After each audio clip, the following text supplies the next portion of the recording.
fun over the last 3 years since Brian Kelly has been here. Maybe not 3 years completely, but you know what I mean here.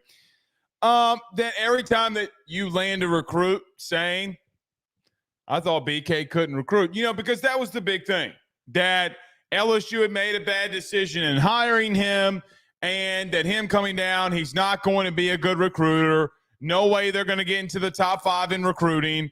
Things are going to be really rough for him here when it comes to that.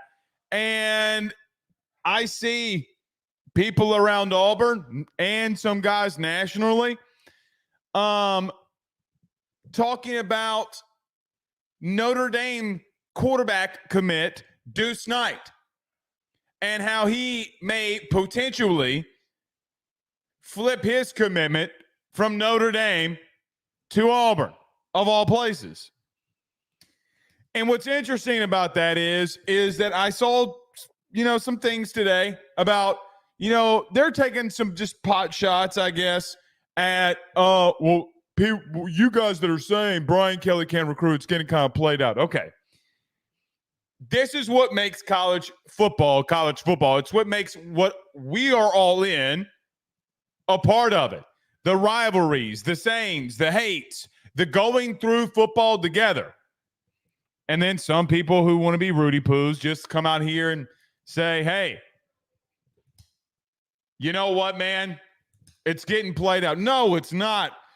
Especially when Deuce Knight is about to flip his commitment to Auburn. I want to keep embellishing in the Notre Dame recruiting woes.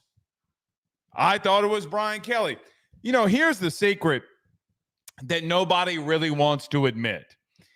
If you're competent, and I just mean competent, at some of these big-time schools when it comes to recruiting, like if you're at LSU, if you're at Texas, if you're at Florida, yeah, I said it. If you're at Georgia, Ohio State, wherever you are, these big schools that the fan bases have big buy-ins at.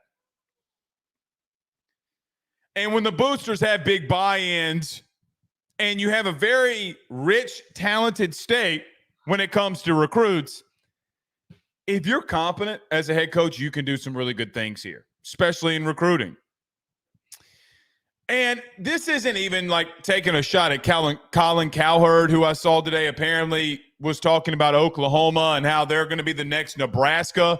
Well, me as an LSU fan would kind of like that. That means that's a team you don't really have to worry about, like they're not going to figure it out. I don't think that they're going to be Nebraska. But I'm going to continue to say this BK can't recruit thing. This little thing of ours that we've come to know and love, at least I've come to know and love.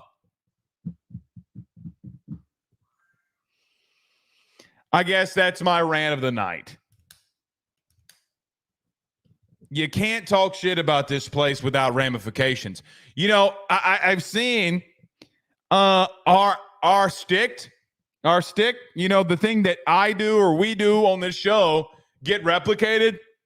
When I kept going out there for probably 2 years saying Brian Kelly can't recruit, and we played the clip of him walking into Tiger Stadium, hitting the windbore, and it's little Boosie in the background. Oh, you want to talk? You want to run your mouth?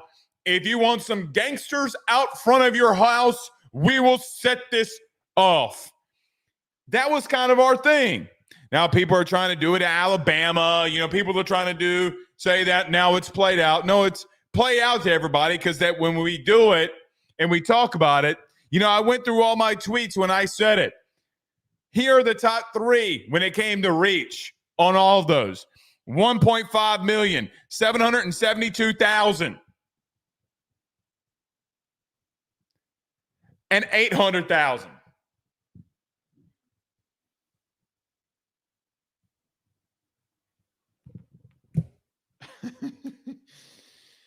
The reason it gets there is because, and by the way, 2 of these are in the last year.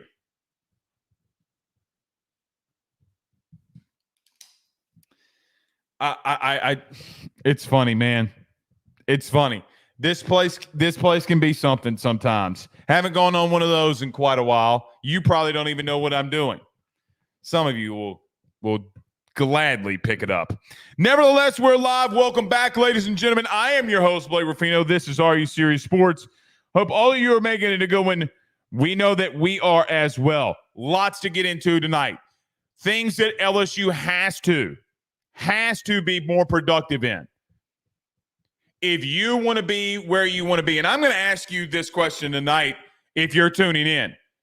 What do you think LSU's expectations need to be? Like, hey, if you miss this mark from this year going on, you're missing. What is that mark for you? Is it making the playoffs? Is it getting the SEC championship game? Is it getting to the playoffs and making a little bit of a run, or being a national champion? What is your year in, year out goal? What can it be? What can your year in, year out goal be as a program?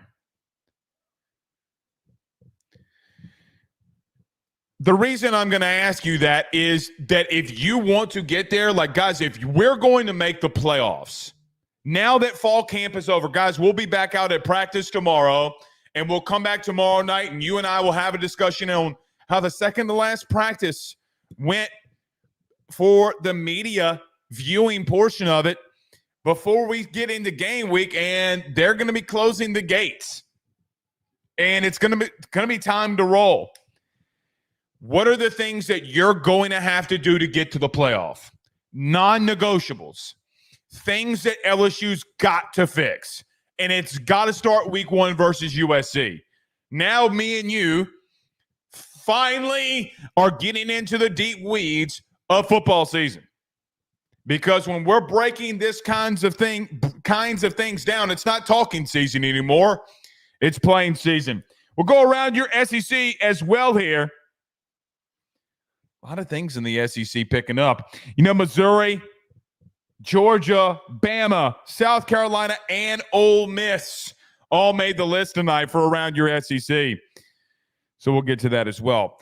Last week of fall camp, when we get out of the break here, I'm going to talk, what do I want to see in the last week? We hadn't been out there in a couple of days.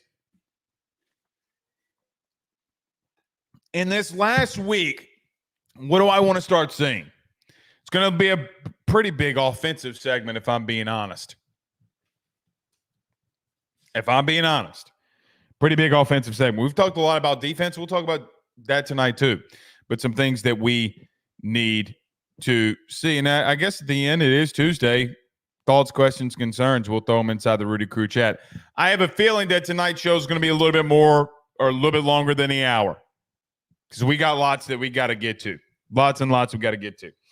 Jackson Carney with a $9.99 super chat. He says he's seeing a lot of 9-3 picks, both locally and nationally. And frankly, 9-3 would not be good enough. BK has had plenty of time to clean up the mess. No more excuses. We've been sold on year 3. Now it's time to go win. This is a conversation. Now, Jackson, I'm going to break this down. Let's start with you saying LSU. You've seen a lot of people break down LSU and them being 9-3. Yeah, they are, because here's the truth. Any media member worth their salt, like any one of them, none of them think that you're going to have a Heisman Trophy winning quarterback, and 2 first-round wide receivers.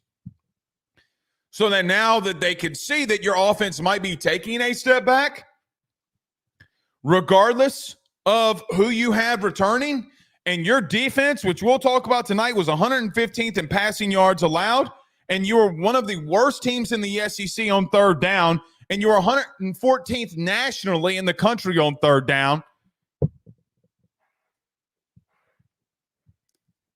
They're not going to put you in a playoff. Now, some of them who have done deep dives on you, like our good buddy Chris Phillips. That's 2 times in a row, 2 shows in a row I've mentioned Chris Phillips. Our good buddy Chris Phillips, as an example, on SEC Unfiltered. Like he talked about today that he put out his playoff prediction, and LSU was at 11. LSU was at 11. The reason he's doing that is because of schedule and because he thinks you're just more talented and better staff than the teams that you're playing to go 10-2, and he thinks you beat USC. That's year 3 under Brian Kelly. In reference to this, I do think if you go 9-3, you're out of the playoff. That's going to be my take until we see a 9-3 team get into the playoff. Can it happen? Is it likely to happen? Yes, all of those things for sure.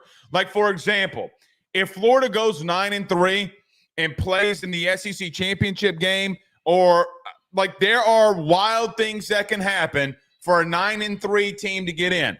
And I will tell you, if Florida goes 9-3 with their schedule, they kind of deserve to be in the playoff, if I'm being honest. Now, there's no way that they're going to do that, but you get the thought.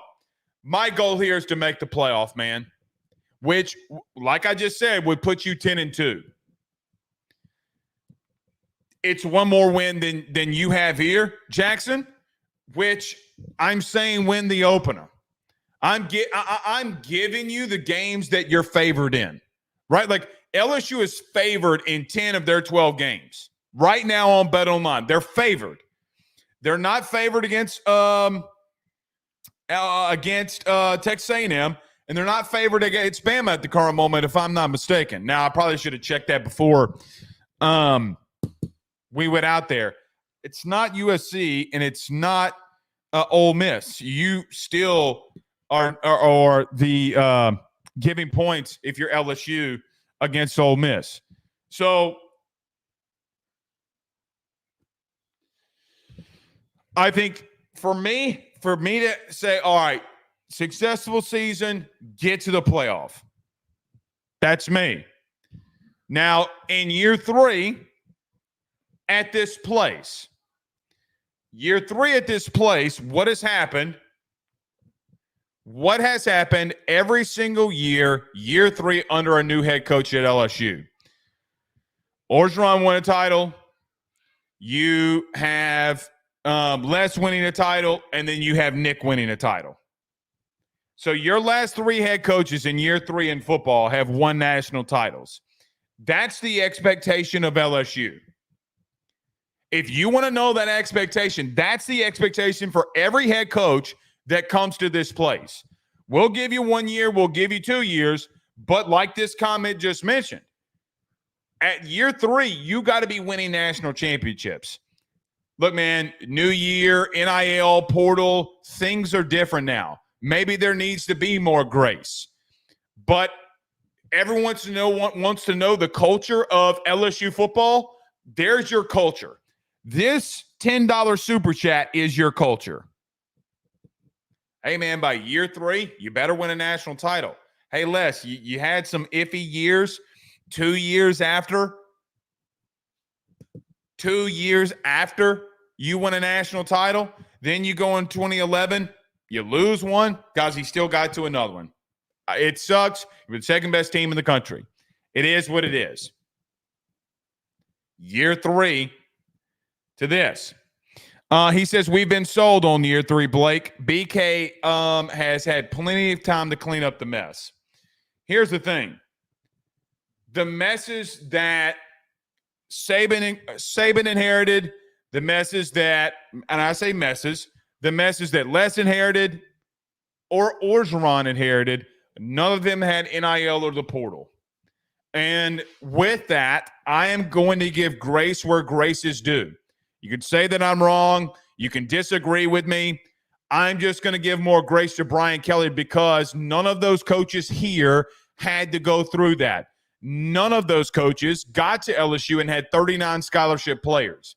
We got to remember and understand that that is a death sentence, right? Like that is the ultimate death sentence that Brian Kelly was given with 39 dudes in his building. And then not only 39, if you remember, Trey Palmer and Dwight McGlothern, Dwight McGlothern, both within the bowl period, Brian Kelly told them if they're going to be late to meetings, they need to hit the road. Now, probably shouldn't have done that with Trey Palmer.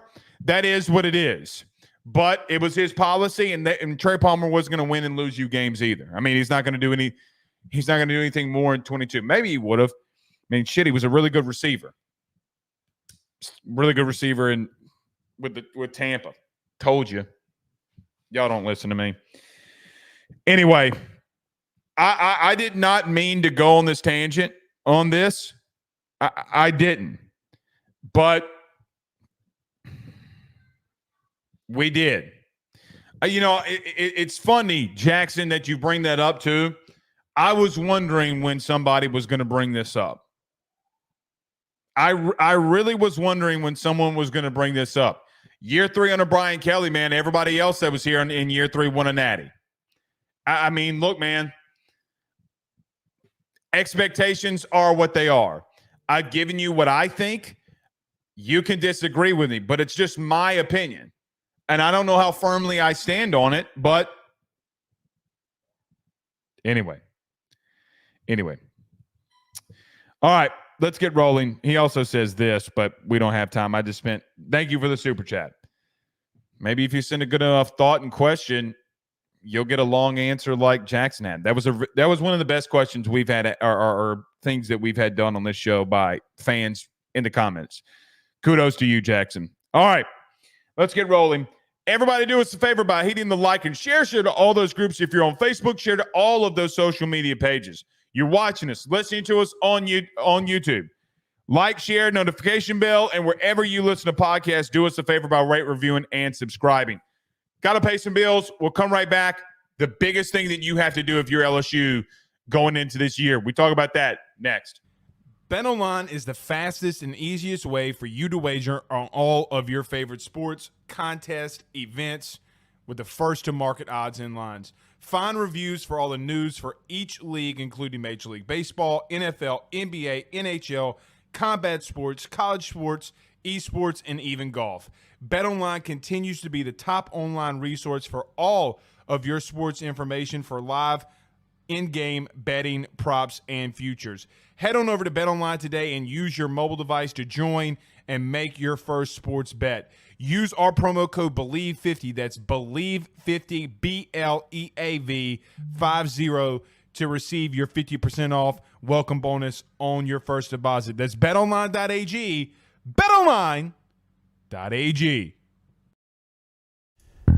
He will sell your house and find you a new. Well, Tyler's the man, he's here for you.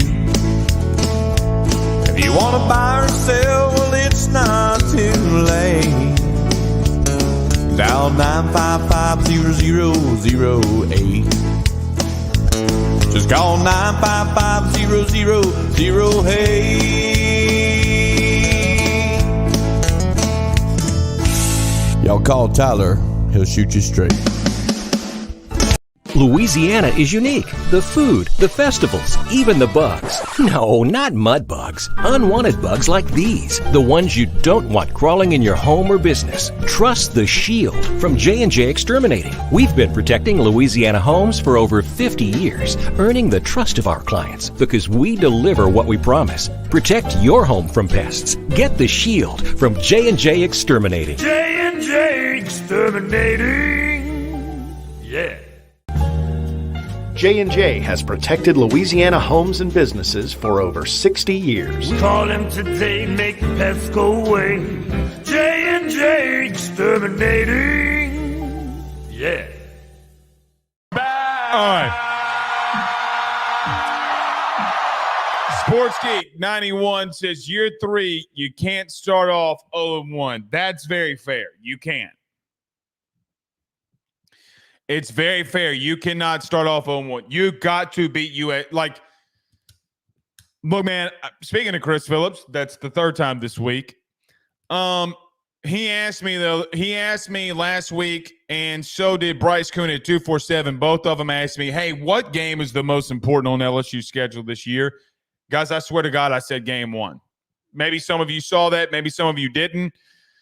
I just think that this USC game is as must win as you can get because you got to build momentum. You got to build the hype because there's a strong possibility, even though South Carolina did announce their starting quarterback, Lenore Sellich, which it was always going to be him. If you beat USC, if you beat them, you have a very strong chance, based off of your schedule, to get to Ole Miss undefeated. You'll have a bye week. They'll be going into their 7th straight game. You'll be coming off of a bye. That in and of itself is what makes and breaks seasons. And I will tell you, that place at night, it does not matter who comes in there. I don't care that on paper Ole Miss is more talented than you. Goofy ass shit happens when you are in Baton Rouge at night. Ask number 1 Florida in 1997. Ask Georgia in 2018. They were the number 2 team in the country. Ask Alabama in 22. Just how that shit worked out for them. Didn't go over too well. I agree. You got to get to. You have to get to 1-0 to start the season. It's never been a bigger game 1 under Brian Kelly, ever. I mean, clearly. I mean, last year was big. You could have won a national championship, but for your livelihood of sustaining here, getting to a playoff, you got to do that. You have to do that. Speaking of that game against USC, Reese Davis, Kirk Herbstreit, and Holly Rowe will be on the call. Glad it's not Chris Fowler. Glad we're mixing it up a little bit. Let me tell you why. I am superstitious. Chris Fowler, Kirk Herbstreit, and Holly Rowe all were on the call, if I'm not mistaken, the last 2 years. They're not all 3 on this one. You get Reese Davis, maybe they'll win. You know, Reese Davis did call that great Texas game with Kirk Herbstreit when you played them in 2019. So, yeah. All right. We got a lot to get to here. Lots and lots and lots to get to here. All right. Guys, I'm going to ask you a question, and I want you to put it inside the comments right now. What is the current expectations that you have for LSU? Let me explain. If you would call it a good season, LSU would do X. Meaning for me, LSU would go 10-2 and be in the playoff. I think that's a productive year. I think that's showing sustainability. I think that's showing that you're going in the right direction. Even though you did win 10 games the last 2 years, getting into a playoff, getting there in the regular season, potentially even making a playoff run, God forbid, like Brett McMurphy put LSU as the number 8 seed against Penn State.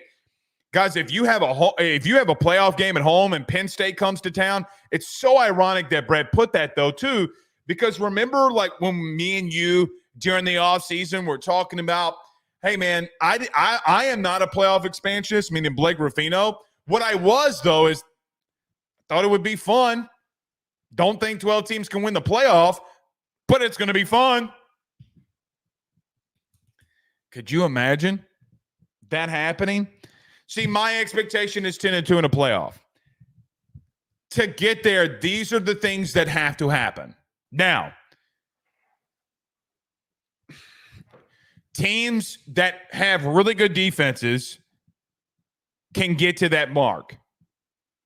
And it's asking a lot to go from where they were a year ago to shoot up the board and be a top 50-ish defense.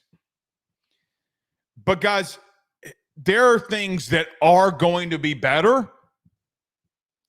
And there's just a couple of things going into USC that you're going to have to do. The biggest thing for this team, because I still think under the 2 years of Brian Kelly, we've seen him offensively. Like, hey, man, he'll go ground and pound if he fully wants to with this offensive line. He can air it out, and he can get it to really good playmakers. Offensively, yeah, were there a couple games in 22 that were somewhat bad under a new head coach, OC, and quarterback? Sure. As the season went on, shit got a lot better. You went up against Georgia, and guys, you put up a lot of points against the national champion. Just couldn't stop anybody. Did the same thing in the bowl game.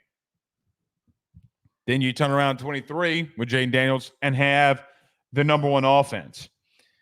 Guys, the things that have plagued you the last 2 years, and this is going to be a refresher course for some of you that watch this show nightly. If you remember about 2 months ago, you and I discussed that all of LSU's games that they lost under Brian Kelly, they had two very distinct common denominators in every single one of them. Number one, you could not get off the field on third down. Guys, Matt House legitimately was the worst defensive coordinator in the country when it came to 3rd and 7. When it came to this third down in general, he was 114th.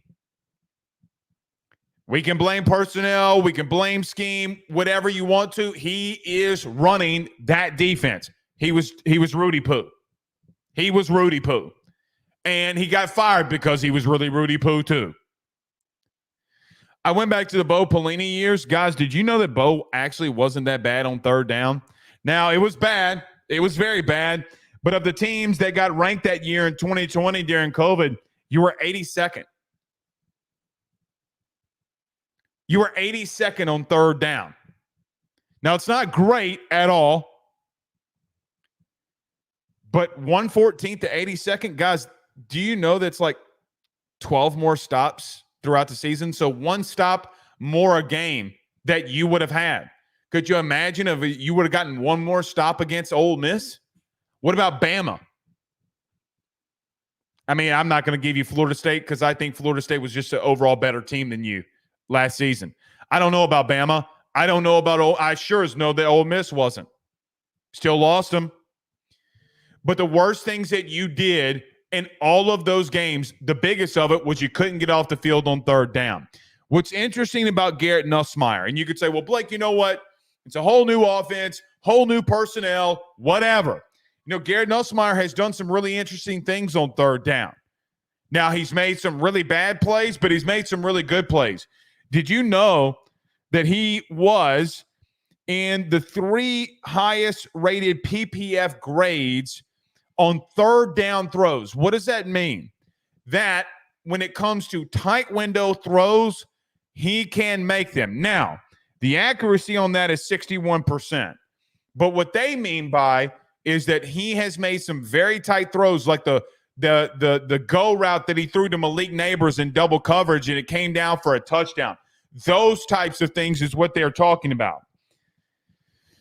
Guys, you're going to have to give this offense more possessions, and you're going to have to just do basic things like tackle.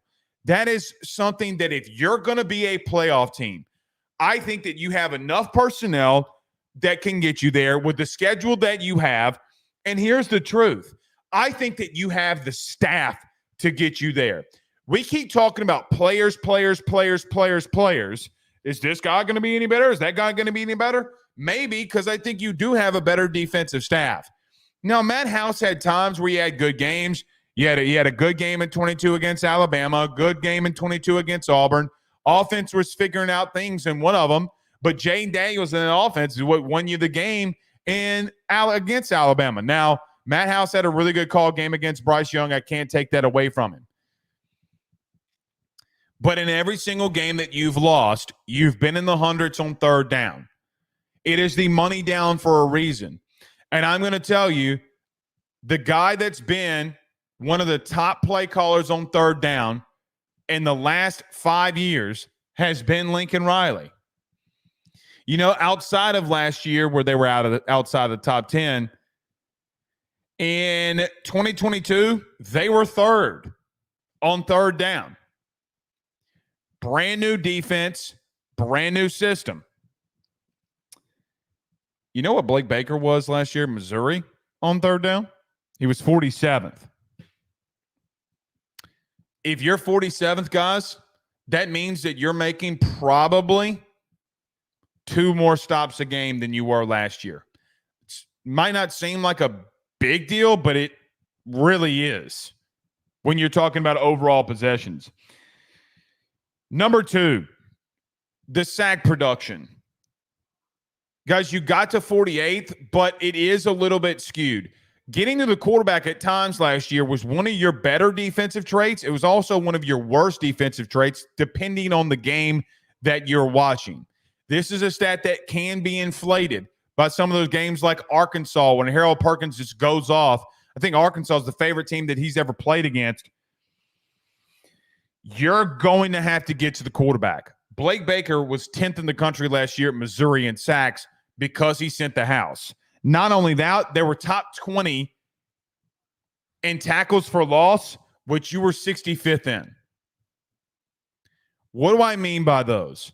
Guys, you have to get, if you're going to make a playoff, your defense throughout the season is going to have to get tackles for loss. They're going to have to get after the quarterback, and I think that's what Blake Baker is going to do. It's something that you have not produced. Those small things, very small things, are going to win you football games. Now, you will say in 22 that the offense was hit or miss. They had good games, bad games, good games, bad games. Even in 22, if this was the case and you got better on third down and getting to the quarterback and being top 20 in tackles for loss, guys, you would have had 10 wins in the regular season. Not only would you had a 10 wins in the regular season in year one, the same exact thing would have happened last season. You're probably in the playoff if that happens. More than likely, you're in the playoff. I don't know if I don't think that's how I'm going to say this. In my humble opinion, I don't think that Blake Baker had better overall personnel in some places at Missouri as he does here. I really don't. Guys, he doesn't have anybody on that defense like Harold Perkins. I'm sorry, he doesn't. He doesn't. There are a couple of guys that I want to say that he doesn't have. Like one of their boundary corners, guys, was actually worse than Sage Ryan. Jaden Daniels last year completed 95% of his passes on the right hash, or right outside of the hash on Missouri last year. Do you really think that Jaden knew where he needed to be throwing the football?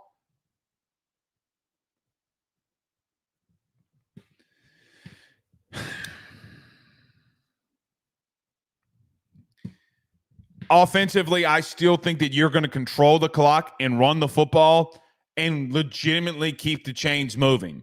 Get the ball out quick, hitch, slant, bubble screen. We've seen Josh Williams in the flat catching passes. You'll take a shot here and there. But, guys, I'm telling you, you're going to be more pro-style than you think, in my humble opinion, at least to start the season off. And you're going to line up offensively and say, we're going to run this bitch right at you, and there's not a lot you're going to do to stop it. If they don't do that in week one, then they have abandoned all ship. If they're the only reason why LSU would not come out running the football and sustaining the clock and getting just good drives together would mainly be due to the fact that your defense is not as good as we've been seeing in practice, and they are still somewhat bad. And you have a situation where you got to play catch up and start throwing the football with Nuss. If that happens, Nuss can get turnover prone, especially when heat's being thrown at him. And D'Anton Lynn at USC is going to do that. But Blake Baker has been top 20 at Missouri the last 2 years when it comes to tackles for loss. Why is that? Because he's going to send the pressure at you too all night long and get you behind the chains. Guys, if you do that, you win. You're going to be a playoff team based off of that. Based off of that. I know that the offense is going to take a step back, but there's two massive things as a program you got to get better in. I know you got a brand new staff. That gives me confidence that you're going to be better. Staff alone can do a lot of really good things, man. Buy in, want to, a lot of really good things.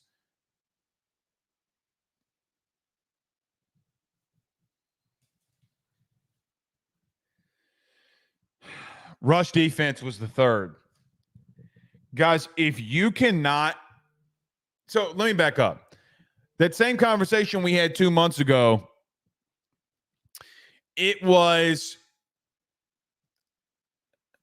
every game that Brian Kelly had lost at LSU, the other common theme was what you were giving up defensively in the running game. You are giving up over 242 rush yards per game. So the Tennessee game, the Florida State game, the Alabama game, the Ole Miss game, all of the losses that beat the Georgia game, all seven of his losses, the average rushing yards per game was in the 240s. Now, you had 4 defensive linemen that were drafted in the last 2 seasons. We think it could be a massive concern, that position group at the current moment. What does that mean? Guys, Blake Baker's going to have to make his money in the running game. He's going to have to be exotic in run blitzes. He's going to have to be exotic on when he sends the star like Major Burns. He's going to have to be exotic all over the place. He's going to have to let playmakers go out there and make plays. And guys, to be honest with you, to be very honest with you, if you don't start stopping teams from running the football on you a little bit better, not only does the schedule that you play that you can be 9-3, but you could get in a very sticky situation against a team like A&M. Guys, do not sleep on Lincoln Riley. I'm telling you, don't do it.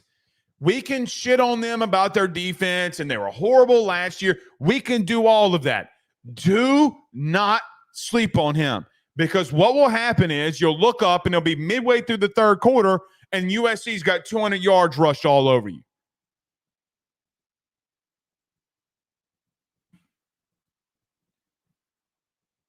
If you're going to be a playoff team, you got to get back. And I'm not even remotely saying move up drastically. I'm not saying be a top 10 unit in those areas, even though I pray to God, sweet Jesus. Oh, please, sweet Jesus, let us be top 10 defensively. It's not going to happen. But the Lord does say, if you ask it in my name, you shall receive. Now, the answer may be no, or not right now, or yes. Please, dear Lord, let us have a top 10 defense. Please. Thank you. In the name of the Father, and the Son, and the Holy Spirit, amen. Please, dear Lord.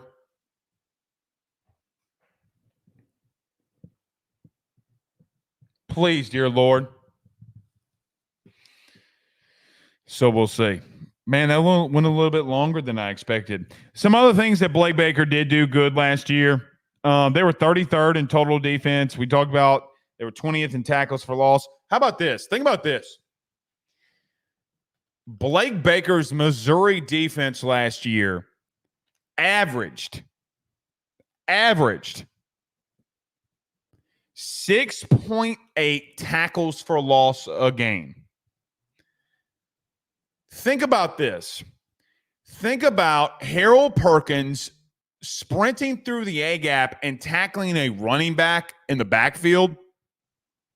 Think about that for just one quick moment. And imagine that kind of action happening 6.8 times per game. So let's just round it up to 7.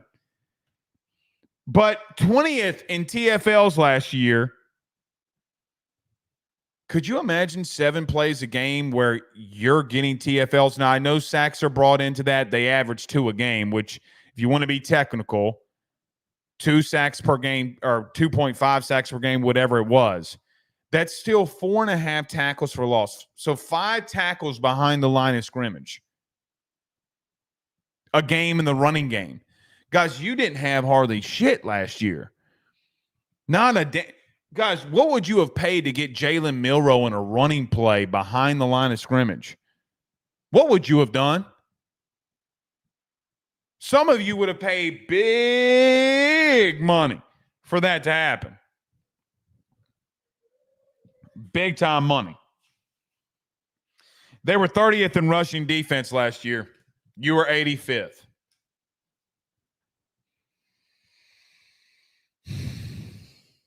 Guys, you got to get in the mid-50s in the run game. If you're not, here's a hot take. You ready? If you're not in the mid-50s in the running game at the end of the year, you're missing the playoffs. You're missing the playoffs. It's interesting. Think about this for just a moment. In the chat, y'all do this for me. I'm going to quiz you. You should know it. Come on, you people, you guys watch college football just as much as I do. Did you know that half of the playoff teams last year, Washington and Texas, both of them had a secondary 1/10 or worse? We can't brag on anything. LSU was 115th of the country in passing yards allowed last year. Texas was 114th. And Washington was still in the 110s, I think like 111.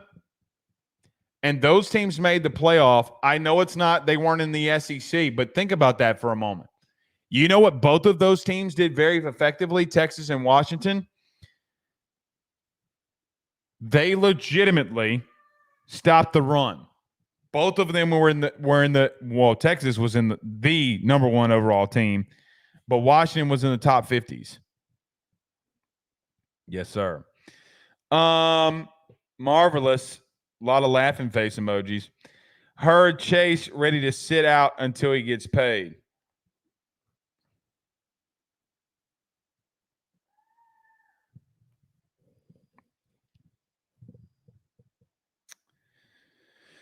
Yeah. Edo says, Blake, one pick from Nuss that mattered. Remember the false start versus Archie. Are you talking about in his first year? Yeah, that'd have to be his first year, right? Listen. Here we go. Here we go with Edo again. I said this last year. Said this in the preseason last year. Edo, please go look at old videos. Please, dear God. If you don't believe me, please, dear Lord. Thought that Garrett had developed, was a lot better going into last year. Our take was, man, like if you need Garrett to come in, you're going to win. You can win some football games. Just how things were going with 2 first-round wide receivers that he had. Kid could sling it. The issue, and by the way, my YouTube got plastered today with a lot of you arguing with me about our show from last night saying that Ashton Stamps was in. Guys, for the love of God, why do you think that I am coming out here and lying to you when I've gone on social media and posted the links of Ashton Stamps being in? All that I have said, which y'all would say is like, oh, Blake's being negative. Y'all are doing it in the comments. Blake's being negative against Garrett Nussmeier. He's being negative again. Look at his ass go. He's being negative again. I said he had to make better decisions. He can't have boneheaded turnovers. That is as calm as I can make it and as rational as any human being can make it. And y'all are all in the YouTube chat after we get out from the shows. Boom, boom, boom, boom, boom, boom. It's all day long. I'm like, okay. And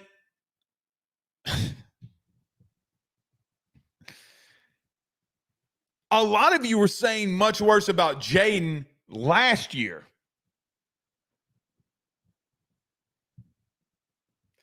He's got to make better decisions. Dale Broussard says Bo Davis will get us there. May take a couple of years. Very, very true. John Sibley Butler, Dr. John Sibley Butler says, speak and say what you please. God bless America. What a great song, too. Dr. Sibley, I think I've showed you these before. I was talking about this with my brother today. These are my grandfather's cufflinks from the war. Me and my brother were talking about that today. I don't even know why what made me think of that. It's one of my prized possessions, man. The symbol means something, you know. You're going through hard times, remember what he did. Remember what he did. You know, like just my thinking. Oh, Danny Girl says, my question is, why is Nuss so protected? It is played out at this point. We call out every other player for mistakes. Why is he so untouchable? I don't know. I don't know. But it legitimately, it all day long, boom, boom, boom, boom, just like Jesus Christ. Y'all would think that I am the most irrational person in the country, and I'm just like, guys, you know, I ain't trying to get all religious on you, but some of y'all are like, isn't it Thomas from the Bible who's like, when Jesus rose from the dead, and he's like, oh, well, Jesus, let me see those, you know, let me see those, the marks in your hands. Doubtful Thomas, I think was his name. Y'all are so doubtful, and I'm there, and I see it with my own eyes, right? Like, and I tell you what I saw, and then y'all come in here, not true, didn't happen, Blake, didn't happen. It at this point, going into year 3 and doing this with BK, and him letting us all out there the way that you have, if you're smart enough to go to the people who you trust enough, good on you. If we're one of them, I am very happy that we're one of them. Some of us have been more right than others. I mean, come on. Jeez, and Mary and Joseph. Brandon Reese says, I missed John Sibley Butler's. He says, new staff, new scheme on defense last year and this year not tied at the hip. That's very true. Other than personnel. So they are very, I mean, defensively outside of your defensive line, yes. I mean, everybody returns everywhere else.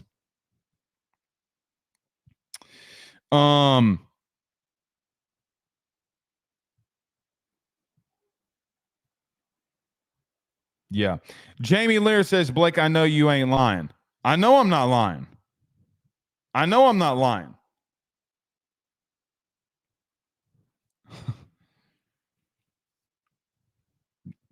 Some of y'all think because of Val at the end of the name that I'm just embellishing.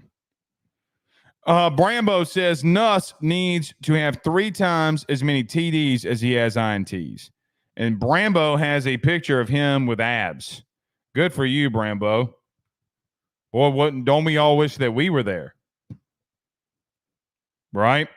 Thank you, Jared, for the super sticker, man. I greatly appreciate it. A couple more, then we're going to get to a break and go around your SEC and get the hell up out of here. Brandon Reese says Lacey and Hilton will have to step up too. No doubt. They will. I just have more faith in your wide receivers. Here's what I think is going to happen. Here's what I think is going to happen.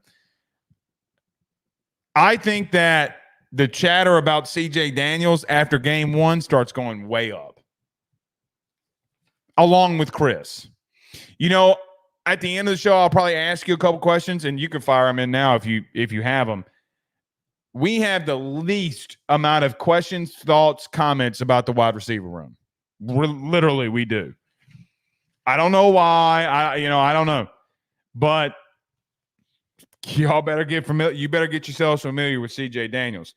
If what is played out in camp plays out in week 1 or the season, you know what would be interesting? This would be interesting. What would be interesting is the whole Ed Orgeron thing happened to us. You know, when Edo said Jonathan Giles was the best wide receiver in practice, God, I hope some of this shit's not playing out. Best practice player. Shit does happen. Yes, and Adam says Chris has to stay healthy. He does. All right, let's get to a quick break. We'll come back.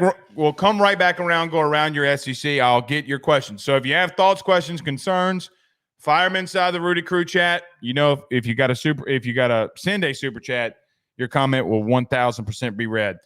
If in case you missed it last night, I just want to send a prayer out to our good friend Carol Foss. We're thinking of you, buddy, and glad that you're still here with us. Sorry, my good friend Carol Foss. We'll be right back. Stay with us. Guys, you might know my good friend Carol Foss and all the great service that he provides over at State Farm. He is your good neighbor after all.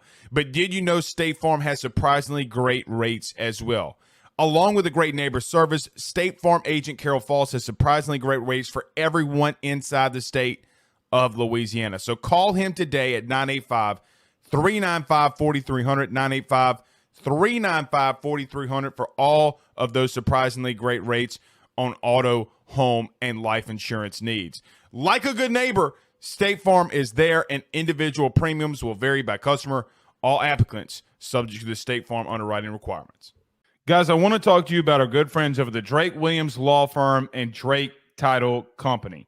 Are you facing tough times due to an injury from a car accident, navigating the complexities of divorce, or purchasing a new home? At the Drake Williams Law Firm and Drake Title Company, they understand the challenges you're going through, and they are here to help. The lawyer team of Ernie Drake III, Ryan J. Williams, and Summer Vignair, along with Morgan Daniels, have the experience and proven track record to give you that peace of mind. Give them a call today at 985-386-7600. That's 985-386-7600 to schedule a free consultation at their brand new office located in historic downtown Ponchatoula. They're also doing a special, the AYS special. If you're refinancing or closing on a home in Southeast Louisiana, request the Drake Title Company to handle your closing. If you mention Blake Ruffino and AYS, you're going to receive a $400 discount on title fees. Again, give them a call at 985-386-7600. Let them know that Blake Ruffino sent you on by.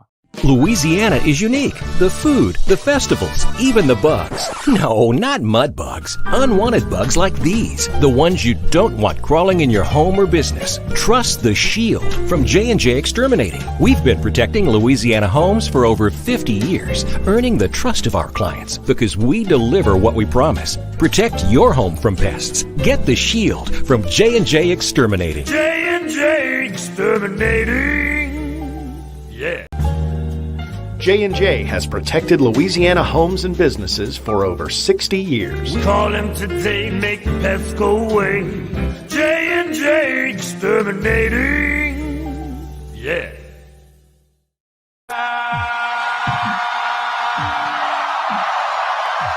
Texas isn't. Oh, wait. They did make a playoff last year, just not in the SEC. I got some big ridicule last night, man. You want me to tell you why? Ruffino and Joe show. I said, we did bold predictions, hot takes. One of mine was on the national show, Texas goes 9-3 and doesn't make a playoff. I got called some of the wildest shit under the sun. If some of you dislike me, you need to go over to Ruffino and Joe show. Just read all those comments. You'll really like it then. You'll really love it then. Or maybe some of you can go over there and defend your boy because they say it looks bad if I do it. Let's go around your SEC really quickly. We talked about what Blake Baker did in Missouri last year. I thought it was funny today. Did y'all see Eli Drinkwitz selling to the fans that they needed to be out there for Murray State? We didn't sell out week one. We were Cotton Bowl winners last year. And then he calls the fans out. And then he says, well, you know what, man? You know what? I think if we can't sell out at Murray State week one, then we're just not at the places of a fan base that we need to be. Huh. That's when you know you got some cachet in the barn. Like that the fan base really likes you is when you can call them out like that and be confident in doing it. It's not like Missouri fans didn't call out Eli Drinkwitz's team last year. They booed the quarterback and they were booing Blake Baker after he left. And probably one of the best seasons that Missouri can have. How about Eli Drinkwitz getting his hiney right off of the hot seat? He was a coach that we were saying could potentially get fired at the end of the year if he didn't win, but there he is. Georgia, Cole Spear, the wide receiver, number 83. He's going to be a special teams guy, Kirby said today, and a wide receiver. I think they might have found their next Lad McConkey. And, of course, Georgia finds a diamond in the rough that is an explosive playmaker. Went and looked this up today. Kirby and Georgia have been very elite. Yes, I said it, elite in special teams. Now, you as an LSU fan, this is an LSU show, but you LSU fans should know this. Remember when they blocked the field goal on your ass in the SEC championship game and then returned that puppy for 6? They've been really good. They had the Mims kid a year ago. Lad McConkey would be back there sometimes returning punts and kicks, and that's how he got to become a wide receiver. I'm telling you, man, I just think that they're going to be so freaking good. Their schedule is very hard. And you know what? Y'all are all playing right into Kirby's hands, man, in my humble opinion. You remember when Kirby won a national championship and he was out there saying, yeah, some of you guys said we were out here going to win 8 games. And he had his bowl cut, some of you guys said we're going to win 8, 9 games. Now look at us. We're the national champion. Our players took that to heart. Wait, what? Y'all are playing into that man's hands. Are you confident that Texas at home can beat that team? By the way, Texas might not have a running game right now on either sides of the ball. All right. Y'all going to find out if y'all want to. Y'all can find out if y'all want to. By the way, they have a second-year quarterback returning. Potentially could be a top 5 pick in next year's draft. Y'all go ahead and play if y'all want to. Of course, they found a diamond in the rough wide receiver just out of nowhere. Kind of like become the Patriots. Remember how the Patriots had 66 straight white slot guys? So what's happening here too? Bama made some breaking news yesterday. No, I'm not talking about all these stupid little rants that I see on my feed about, they're recruiting such at a bad level, even though they're the second class in the country or third class in the country if you're on 247.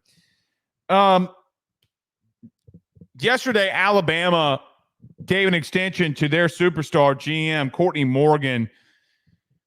And I think that this is about to start becoming very much commonplace. Somebody that I know nationally that covers the sport told me today that he talked to Courtney Morgan and that, and this is very true because they kind of go back and forth with one another. He talked to Courtney Morgan and Courtney told him that, yeah, man, we've actually been going through this for a year. We wanted to make sure that with this being the real first one, as me being pretty much the GM of actual real true GM of a team, that everything needed to be put in place because we were going to be an example. Now you have guys like Austin Thomas that's there for LSU. Other people or other teams are doing it. Guys, $825,000 a year. Did set a precedent yesterday. Also thank Nick Saban.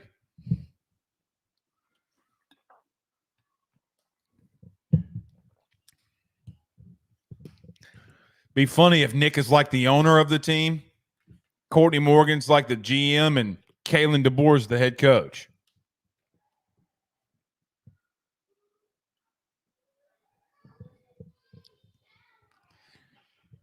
I'm going to leave that one there. South Carolina, Lenora Sellers, the guy with the goggles. Yeah, a lot of you made fun of him. The guy with the goggles got named starting quarterback for a team that you'll play early in the season, South Carolina. Look, kid can run. Any kid at that position that can throw it around a little bit and that can run can be a problem. Don't take them lightly if we see through 2 weeks that kid can really boot, scoot, boogie. Don't do it. Because when you can extend plays with your legs, shit's going to happen. Be careful. Be careful. Last one here. Lane Kiffin hates Coke. Did y'all see that?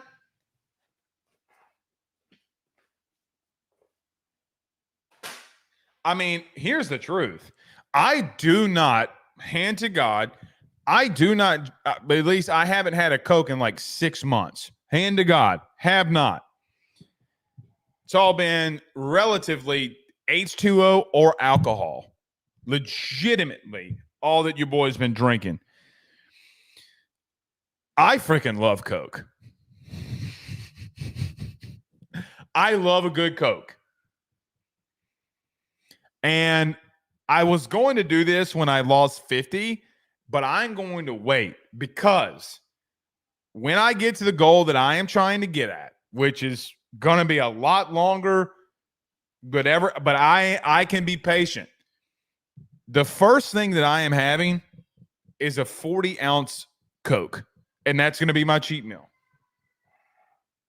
I'm going to do it. I've been tempted by pizza. I've been tempted. Just can't do it, though. Can't do it. Any thoughts, questions, concerns in here? Brandon Reese says, watching Texas, Oklahoma lose 4 games apiece would be funny, too. Both fan bases doing a lot of talking. They are. Jared Addison says, Tennessee will have 4 losses. Oh. Every team can't win 10 or 11. Somebody has to lose, and it won't be LSU. Go Tigers. Yeah. Oh, and then he says, yeah, you talked about that, or you bring this up, Jared. I drink coffee, too. I drink 2 10-ounce cups of coffee a day.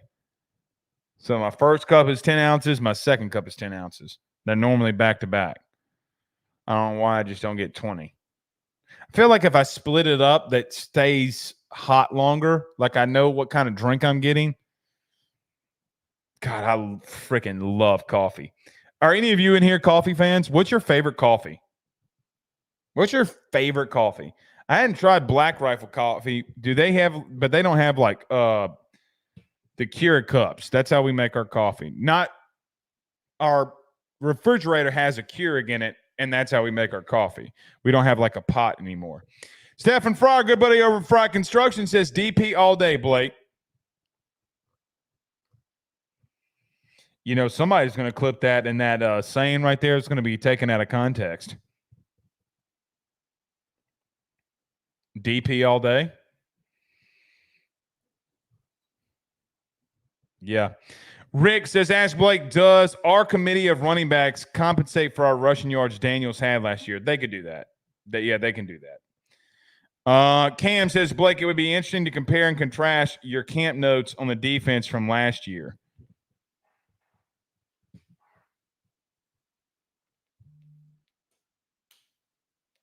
It's in here. I was looking at it today. Yeah, it's in here. That would be interesting. I went back through them the other day. And went through them today. Is chicken wings a cheat meal? Actually, it's not, depending on how you just can't deep fry it.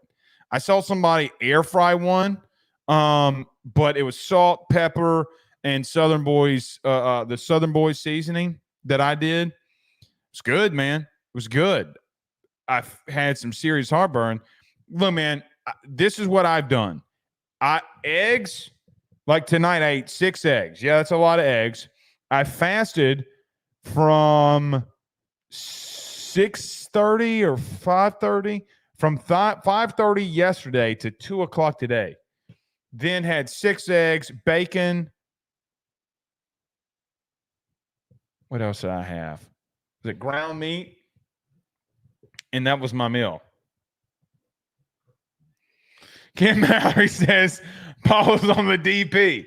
Hey, man, I'm just saying, it can be misconstrued in a lot of different ways here.